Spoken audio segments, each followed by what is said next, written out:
tal? En la entrega de hoy vamos a hablar de cerebro y máquinas conectadas. Mira lo que viene.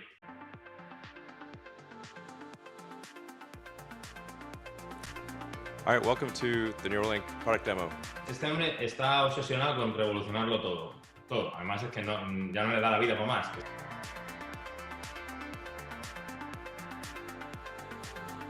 En la empresa esta Neuralink, tengo entendido que se creó inicialmente por ocho científicos y de esos 8 solo quedan 3. O sea que se han ido peleando o no, que puede modificar el cerebro, implantar recuerdos, digamos, o no. Pues prepárate, no te lo pierdas.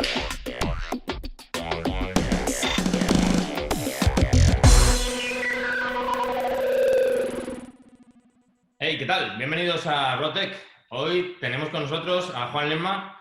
Juan es exdirector del Instituto de Neurociencia de CSIC y de UMH y además es editor jefe de la revista Neuroscience. ¿Qué tal, Juan? Hola, buenos días, ¿qué tal? Bueno, hoy hemos traído a Juan, obviamente, porque vamos a hablar de temas de neurología y sobre todo neurología aplicada a todo este tema de la innovación y la tecnología que tanto nos gusta a todos, ¿no? Habréis leído, oído, seguro que habéis visto algo sobre lo que Elon Musk hace cosa de un mes lanzó como algo súper novedoso. Es este tema del Neuralink, la forma en la que él pretende conectar nuestro cerebro a una pequeña máquina, bueno, con diferentes intenciones. Juan, la pregunta está clara. ¿Esto es un avance, no es un avance, es algo revolucionario, no lo es? ¿Qué implica esto? Cuéntanos un poco, ¿cómo lo ves?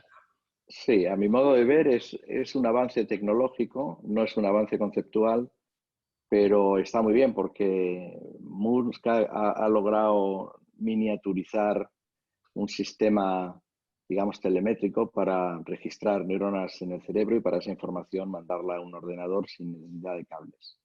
Pero como digo, esto no es un avance conceptual porque esto se lleva haciendo durante decenas de años y se ha hecho obviamente de manera más rudimentaria, pero se lleva haciendo. Yo en mi tesis registraba neuronas con hilos finitos que tenían unas 50, 60 micras de diámetro y ahora este hombre ha logrado reducir esos hilos, porque obviamente la resistencia es muy baja, los ha reducido como a 4 micras y con eso consigue en torno a 3.000 contactos y puede registrar idealmente hasta 3.000 neuronas, que no, cada contacto no va a registrar unas neuronas porque las los implanta en el cerebro de manera aleatoria. Pero es un avance tecnológico sin duda alguna. Claro, las expectativas que esto genera son innumerables y sobre todo a nivel de la población normal, porque todo está rodeado de la mística que siempre rodea al cerebro y es que obviamente cualquier tecnología que habla del cerebro, que trata de tocar el cerebro, que puede modificar el cerebro, que registra el cerebro, levanta una serie de expectativas tremendas porque finalmente el cerebro es lo que cada uno de nosotros somos y si el cerebro se modifica, nos están modificando nuestra conducta, nuestra personalidad, nuestra forma de ver, nuestra forma de pensar, etc. Pero, y esto, como digo, es un paso más tecnológico. ¿Para qué puede servir? Habrá que definirlo. ¿Para qué sirva en el futuro? Sin duda que servirá para algo, pero la idea que trasciende este tipo de noticias, que es controlar la mente o registrar la memoria y llevarla a una máquina o a un ordenador para almacenarla y luego poder trasplantarla a otra dirección, esto es pura ciencia ficción, porque ahora mismo estamos empezando a entender cómo se gestiona la memoria en el cerebro, pero desde luego estamos lejos de entender cómo se forma la memoria, cómo se almacena, qué partes digamos, de un recuerdo son los que se almacenan y cuáles son los que se añaden en el momento de recordarlo, que hay muchos, porque si recordáramos todo con todo detalle, no cabría la información. Se ha hecho cálculos y no cabría la información. Fíjate, podemos darnos cuenta una imagen, ¿no? Una imagen se codifica en el cerebro y digamos, entra en el cerebro a través de la retina y ahí hay una cantidad de reducción de la información tremenda porque si no no entraría, ¿no? Ujú. Se reduce pues como a 1000 píxeles. Y si vemos una fotografía en 1000 píxeles, pues esto no tiene resolución. Sin embargo, con 1000 píxeles, el cerebro logra almacenar esa información y Sí. verlo con alta resolución. Esa es una especie de milagro que se está investigando La y que compresión, ¿no? Que además, tiene el cerebro un sistema de compresión. exactamente, el sistema de compresión que tiene el cerebro, porque a la hora de desarrollar algoritmos de compresión que pueden usar los ordenadores, puede ser útil.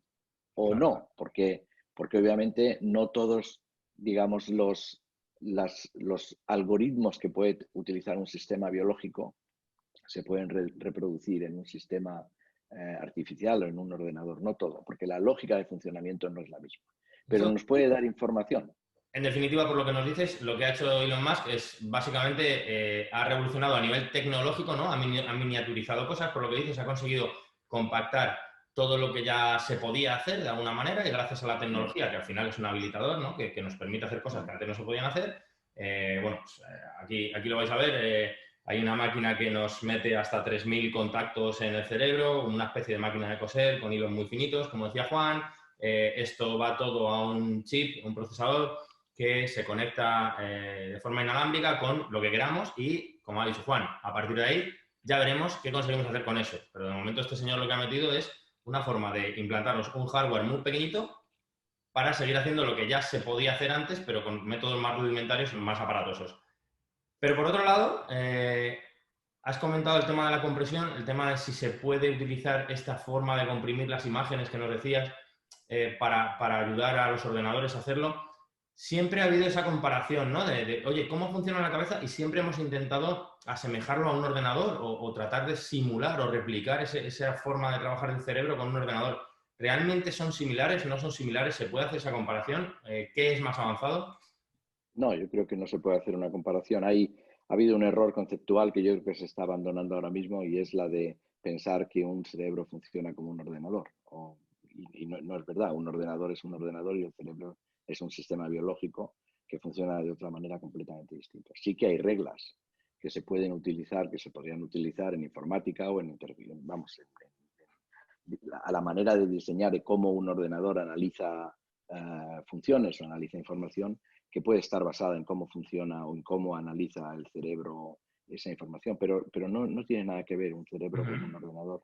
Si la cantidad de la rapidez con la que hay cálculos hechos que yo no me acuerdo, pero si se pone, vamos, si uno dice, yo diseño un ordenador para que funcione como un cerebro que procese con la misma velocidad la información que un cerebro está recibiendo, etcétera, ese ordenador no cabría, yo que sé, en una ciudad, ¿no? De manera que no es nada que ver. Los sistemas biológicos optimizan mucho la información que usan, la procesan y la relativizan y la comprimen y tienen mecanismos de decompresión y tienen mecanismos, digamos, de relleno que hacen innecesario el almacenamiento de toda la información. Ajá. Probablemente un ordenador, si tú le quitas una pieza de información, la pierde y a lo mejor el resto no tiene sentido. De manera que el ordenador sí que Claro. tiene que... Hay algoritmos, en el caso de las imágenes, están los famosos JPG, Sí, sí. que eliminan información y reducen la información que almacenan, pero esa información está perdida, ¿no?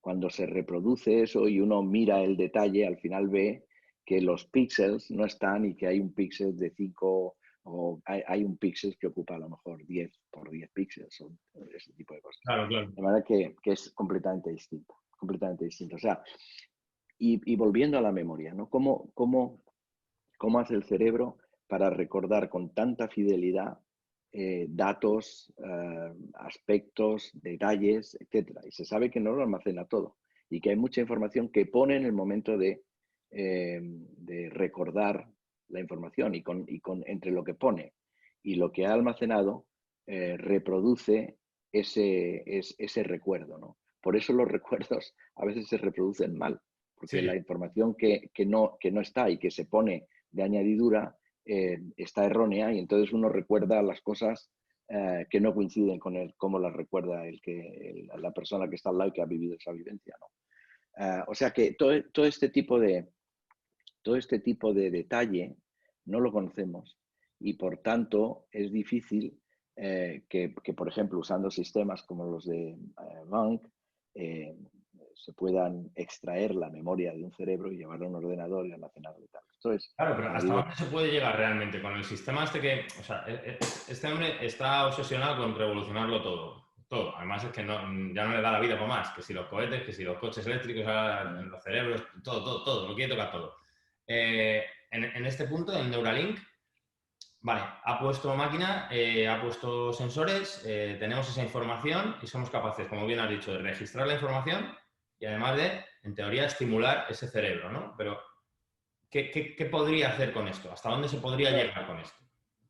efectivamente, cuando uno implanta un aparato de estos o un electrodo en el cerebro, lo puede usar para registrar información neuronal o para estimular el cerebro, ¿no? Yo le veo más aplicación para estimular que para registrar, pero esto es, o sea, este sistema, como digo, que no conceptualmente no es nuevo y se están haciendo infinidad de registros con este tipo de métodos un poco más macroscópicos, un poco más grandes, Uh-huh. o con otros se está registrando información de las neuronas. El problema es que esta información nos sirve de poco si no conocemos bien el código. Es como leer un libro sin saber leer. No podemos extraer información. De manera que el hecho de registrar 3.000 neuronas, las podemos tener, cuáles son los disparos, cuál es la frecuencia, podemos saber cuántos potenciales de acción han disparado, etcétera, podemos saber su amplitud, pero si no sabemos el código y no sabemos con qué se comunica esa secuencia de disparos, qué es lo que conlleva en la siguiente neurona, estamos perdidos porque no tenemos manera de descifrarlo. De manera que cuando se dice se coge información del cerebro, lo que se está cogiendo es la actividad neuronal. En el mejor de los casos con este tipo de cosas. Con otros sistemas se está cogiendo actividad global, que es el electroencefalograma, que mucho menos, o sea, tiene muchísima menos precisión. Sin embargo, sabemos que hay patrones de actividad Uh-huh. que se generan cuando ocurre una determinada cosa. Por ejemplo, cuando uno va a mover un brazo, cuando va a hacer una acción, mucho antes se puede detectar en el cerebro que lo vas a hacer, porque hay retardos en Claro. lo que todo ese comando llega al músculo y hace que agarres un vaso. En el cerebro, si uno registra el cerebro, incluso con electroencefalograma, no hace falta registrar unidades o neuronas únicas, se puede saber. Y esto se está utilizando también en este intento de comunicarse con el cerebro in and out, se está usando también. Por ejemplo, recuerdo que hay un español trabajando en la Escuela Politécnica Federal de Lausana, se llama José Millán, Uh-huh. y tenía hace años un proyecto en el que lo que trataba era de registrar en el cerebro sin tanta sofisticación de poner Sí. electrodos, sino de una forma no invasiva, simplemente mirando patrones electroencefalográficos. Cuando, por ejemplo, una persona iba en un coche conduciendo y ve un semáforo rojo y por tanto tiene que aplicar un comando o tiene que procesar esa información, generar un comando y pisar el freno del coche para frenar delante Sí, sí. del...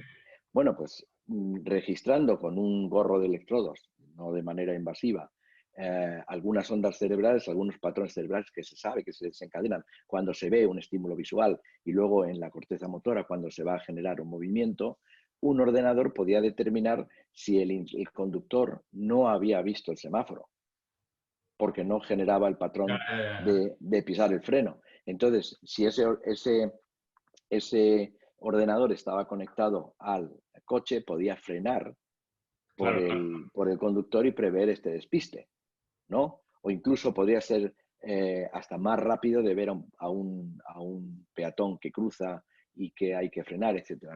O sea que este tipo de ayudas, utilizando interfaces entre el cerebro y la máquina, pues es una cosa que se conocen y que se están implementando y hay Sí. muchísima gente, muchísimos grupos en muchas universidades trabajando en este sistema. Aquí en la UMH hay un catedrático de robótica, me parece que se llama José María Zorín, que está también trabajando cómo se generan patrones cuando se producen actos motores para poder, a través de un ordenador en un tetrapléjico, por ejemplo, coordinar o comandar un exoesqueleto y que le ayude a andar. simplemente pensando en que tú tienes que andar. Eso es una cosa posible, de manera rudimentaria, insisto, y no me cabe duda que en el futuro este tipo de cosas se van a perfeccionar y van a funcionar. O sea, que esto Ahora, pueden ser aplicaciones de este invento, pueden ser aplicaciones que pueden tener cabida, ¿no? En un futuro próximo. podrían ser aplicaciones de este, no es un invento, es una perfección. O sea, Vale. no es un Lo he invento, inventado, bien, bien. no es un Lo invento, tenemos pero eso. obviamente para conocer la actividad neuronal o la actividad cerebral y cómo la actividad cerebral conlleva, se relaciona con actos sensoriales o con actos motores, tenemos que estudiar la actividad cerebral y la actividad neuronal y por tanto necesitamos elementos para registrarla. Puede ser este tipo de devices o pueden ser otros. Ahora mismo hay, también se utiliza la estimulación cerebral profunda pues en casos de depresión resistente a fármacos. Hay Sí. algunas depresiones de este tipo que estimulando en algunos ganglios de la base se pueden inhibir o se puede mejorar, ¿no? Esa sensación de depresión se puede mejorar. Hay casos espectaculares en los que estimulando también en determinados lugares se logra inhibir todo el trémor este que hay en el Parkinson, ¿no? Que es un Sí. descontrol a nivel de la zona central del cerebro, es un descontrol del movimiento y estimulando en algunos lugares hay casos espectaculares. Recuerdo, no me acuerdo el nombre de esta persona, pero creo que es un científico, pero está relacionado con la ciencia y fue implantado con estos sistemas y él tiene un vídeo que se puede buscar en Google y aparecerá en el que está hablando normalmente, moviendo las manos normalmente y dice, y ahora voy a apagar el sistema que me inhibe los movimientos y lo apaga y empieza a no poder hablar y a no tener ningún control del movimiento porque se le está moviendo todo hasta que vuelve a apretar el botón y enciende el sistema y entonces el descontrol del movimiento se vuelve a inhibir, ¿no? Se vuelve a reducir. De manera que esos son especies de milagros que se logran con artilugios que registran la actividad del cerebro y estimulan en algunos núcleos del cerebro y eso llega naturalmente del conocimiento que se ha ido acumulando a lo largo de decenas de años, ¿no? Si mañana este señor Ya. eso lo perfecciona, será muy bienvenido, pero el concepto, Estaba ahí. ningún avance conceptual estaba ahí, ¿no? Sí, o sea, hay cosas como nos Ahí, estás haciendo que se hacían hace 50 años, pero no claro, teníamos la tecnología, como estábamos comentando, para llegar a este claro, punto de sofisticación que tenemos claro, ahora, ¿no? Vale. sí. Y todo se puede aplicar, sobre todo por lo que estamos escuchándote, bueno, a un montón de enfermedades que por ahora pues, tienen un tratamiento muy complicado que pueden inhabilitarnos de por vida, como decimos. O sea que la esperanza de que esto evolucione, pues abre muchas puertas a mucha gente, ¿no? Pues yo creo que sí, ¿no? Y hay ejemplos que son espectaculares. Yo que sé, hace unos años se publicó un trabajo en Nature donde una persona tetrapléjica, con solo pensarlo, no, bueno, solo pensarlo, digamos, es la manera de describir de una forma elegante la cosa, ¿no? Enviar la orden, ¿no? De forma Era sencilla. enviar la orden, era capaz de mover un brazo robótico y tomarse un café, ¿no? Lo cual en un tetrapléjico tomarse un café es un éxito tremendo. De hecho, cuando esta señora, se ve en el vídeo, cuando esta señora lo logra, muestra una cara de satisfacción tremenda. ¿Qué es lo que tenía esta señora en concreto implantado? Pues en la corteza motora, una tabletita del tamaño de una moneda de 10 céntimos o así, que tenía 64 agujas. Ajá. Y entonces eso estaba implantado en la corteza y con esas 64 agujas registraban la actividad de esa zona y ella lo que aprendía era modificar la actividad de esa zona para que el ordenador entendiera lo que tenía que hacer con el brazo robótico. Pero aquí se me genera siempre una duda. Cuando he visto algún experimento de este tipo, con estos cascos sensoriales, ¿no? Que llaman, que tienen electrodos y demás, que no son invasivos, pero lo que decían, experimentos súper sencillos, ¿eh? Como digamos, como has dicho tú, pensar en un sí o un no, para que se encienda una luz u otra. Tan sencillo como eso, decían que cada persona, las conexiones neuronales que utilizamos o los estímulos eléctricos en el cerebro son completamente diferentes para dar la misma orden tan básica como un sí o un no, o un rojo o un azul, ¿no? Es así. pueden ser diferentes o no. Entonces, esta En general, implantación de elementos, como está haciendo Elon Musk, de meterte una serie de sensores y agujas en el cerebro, ¿tendrá que ser en unas zonas diferentes para cada persona? ¿O esa máquina en teoría tiene que aprender cómo está estructurado tus conexiones neuronales de alguna forma? O sea, no sé muy bien cómo va esto. no, la actividad, hay otro español que trabaja en este tipo de problemas en la Universidad de Berkeley, se llama José Carmena, y un día vino a dar un seminario a nuestro instituto. Uh-huh. Y él lo que dijo, en contestación a algunas preguntas, es que no hacía falta ni siquiera que fuera de la corteza motora. O sea, que uno podía tratar de modificar la actividad cerebral de alguna zona y comunicarse con el ordenador y que el ordenador hiciera cosas, aun cuando no fuera ni la corteza motora para mover un brazo, ni podía ser cualquier otra cosa, ¿no? Uh-huh. Pero esto que yo estoy contando es, la señora esta lo que tenía implantado era muy parecido a lo de Monk, Uh-huh. porque eran 64 electrodos, no era una gorra de estas de contactos Ya, no externos, era invasivo, era sino que implantado. Sí, sí. era invasivo. Y de hecho tenía aquí un sistema así grande que salía un cable con todas las conexiones y no era ni wireless ni nada, ¿no? No, claro. Bueno. Pero funcionaba. Y ese fue uno de los primeros casos en los que un tetrapléjico lograba mover un brazo robótico. Uh-huh. Había casos anteriores con este mismo sistema donde una persona también tetrapléjica era capaz de mover el puntero de un ordenador y escribir, simplemente mirando con los ojos, ¿no? Simplemente mirando, movía el puntero de un ordenador y escribía y encendía la televisión, etcétera, etcétera, ¿no? O sea que ese tipo de cosas es posible, hay que perfeccionarlo, Sí. pero es posible, ¿no? Exacto. La posibilidad está ahí. Ahora la tecnología está llegando, digamos, a poder hacerlo de una forma que no sea tan aparatosa y además que sea mucho más rápido, porque los procesadores son como son ahora y tenemos más capacidad. Entonces, vemos un mundo por delante de avances que, bueno, esperemos todos que al menos con el señor Elon Musk, pues consigamos más financiación para más proyectos, para más investigación, al poner esto tan en relevancia, ¿no? Yo creo. Pero sabes también que ya no me voy a meter en corrientes tipo Miguel Bosé, ¿vale? Tonterías de este tipo.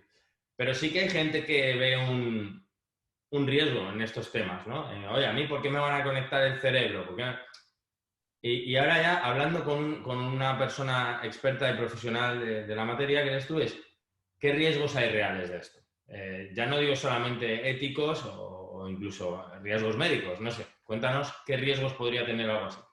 Bueno, desde el punto de vista de los riesgos médicos, pues son los riesgos que cualquier intervención puede tener, ¿no? Yo decía que las implantaciones en cualquier parte del cuerpo y también en el cerebro producen inflamaciones, producen rechazos que se pueden minimizar y que están, en el caso del cerebro, muy minimizadas, ¿no?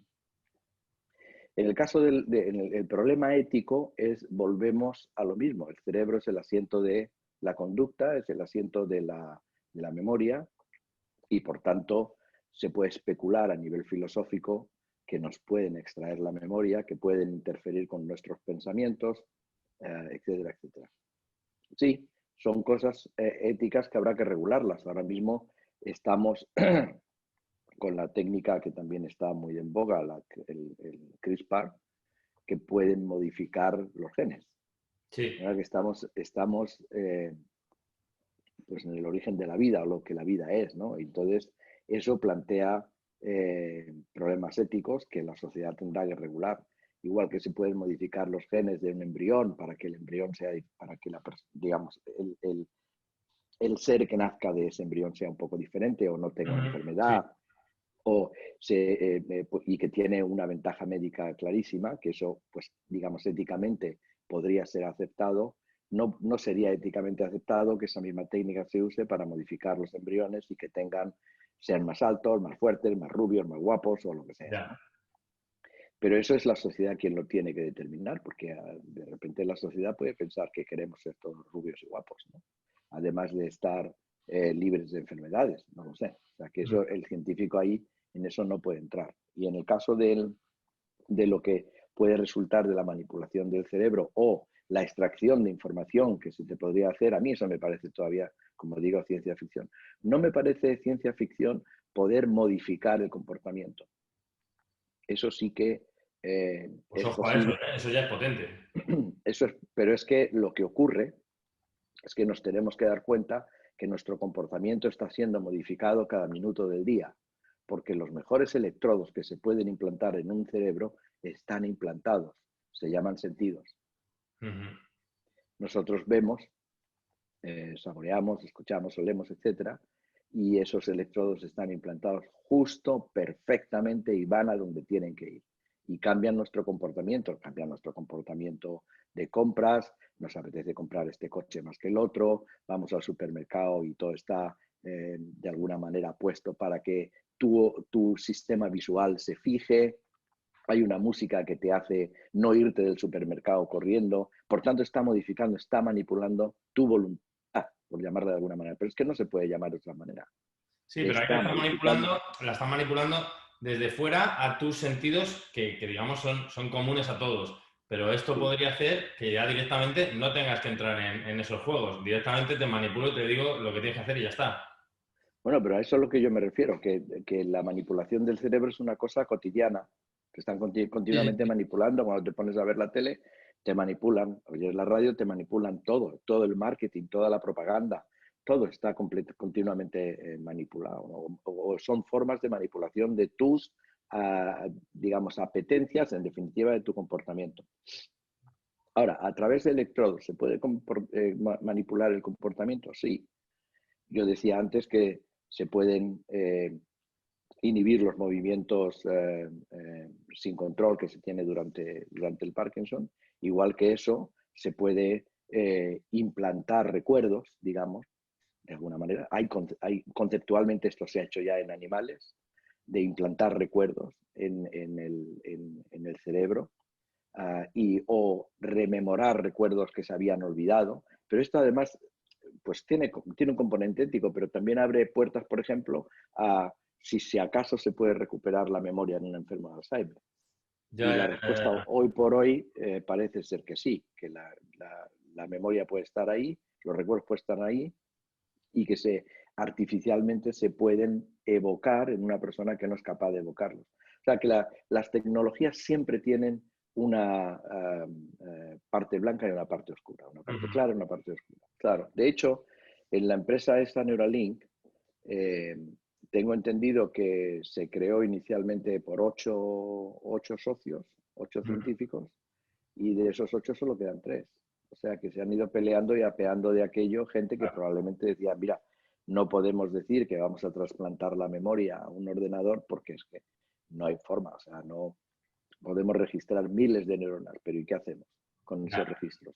¿Qué es lo que esos registros significan? Probablemente de forma aislada no signifiquen nada, signifiquen algo en un conjunto, pero en ese conjunto no lo tenemos aún. En fin, quiero decir que con esto a mí no me parece mal que se investigue en esa dirección. Lo que sí que me parece mal es que se anuncia a bombo y platillo que hemos conseguido una cosa cuando en realidad no lo hemos conseguido. Y ahí viene el interés economicista de esos anuncios. Obviamente, si tú esto no lo anuncias, si no dices, voy a curar esto, voy a solventar este problema en 5 años, no tienes inversores. Si no tienes inversores, no lo vas a poder curar. De manera que es un circuito que se Sí. retroalimenta negativamente y no funciona. Por eso es importante que haya, volviendo a lo que decías, una inversión en ciencia institucional, central, estatal, sin ningún dirigismo, sin pensar que ahora vamos a invertir en esto porque esto es lo importante y esto lo dejamos de lado, porque ahora nos estamos dando cuenta que un bichito tan estúpido como un virus nos está trayendo de cabeza a todo el mundo. Y si se está controlando algo la pandemia y si se está haciendo vacunas, etcétera, es porque hay un conocimiento acumulado de décadas sobre virus parecidos que nos está permitiendo usar ese conocimiento en beneficio nuestro. Así que pero si no se invierte en virus, porque a quién le interesan los virus, aquí no pasa nada, esto está controlado, simplemente dice, no, ese tema no interesa, no lo invertimos, pues llega un virus y nos trae de cabeza durante pues ya casi un año, ¿no? O más de un año. Correcto. De ahí viene, ¿no? Entonces, bueno, que lo haga un particular y anuncia bombo y platillo, entonces las acciones de Neuralink suban o haya inversores que digan yo quiero poner ahí mi dinero para que esto se desarrolle y no sé qué, pues está bien, pero hay que ser un poco prudentes y digamos, el espíritu científico siempre anima a la prudencia porque crear una falsa expectativa es, a mi modo de ver, tremendamente malo. Ok, Juan, pues entendido. Así que le mandamos desde aquí un recado a Elon Musk y le decimos, investiga y no te flipes tanto dando mensajes. Y oye, muchísimas gracias por atendernos. Ha sido un placer y sin duda hemos aprendido un montón. Espero que sí. Muchísimas gracias a ti. Y vosotros, no olvidéis suscribiros para no perderos ninguna. ¡Hasta luego!